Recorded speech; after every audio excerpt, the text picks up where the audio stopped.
ஆபத்தை நீங்கள் சொல்லிக் கொடுங்க, ஆபத்தை சொல்லிக் கொடுங்க. பிரதர், நீங்கள் கடனில் போய் சிக்கிறதுக்கு முன்னாடி முதல்ல அதனுடைய ஆபத்து என்னன்னு தெரியட்டும் பிரதர். ஆபத்து என்னன்னு தெரியும்.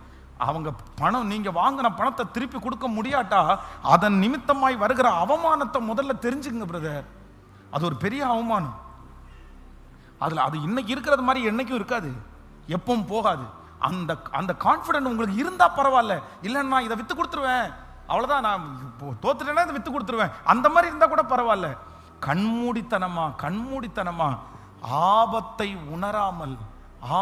உணராமல் ஒரு நாளும் நான் பார்த்துக்குவேன், என் குடும்பத்தை, எங்க அப்பா அம்மா இல்லாமலே நான் பார்த்துக்குவேன், நான் வேலை செஞ்சு பார்த்துக்குவேன், நான் சம்பாதிச்சு நான் பார்த்துக்குவேன்.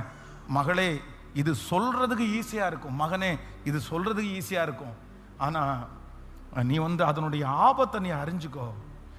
ஆண்டவர் இல்லாத ஒரு பையனை கல்யாணம் பண்றதுக்கும் ஆண்டவரே இல்லாத ஒரு பொண்ணை கல்யாணம் பண்றதுக்கும் நீ இன்னைக்கு ஈஸியா இருக்கலாம். ஆனா அதுக்கு பின்னாடி ஒரு பெரிய ஆபத்து இருக்குது.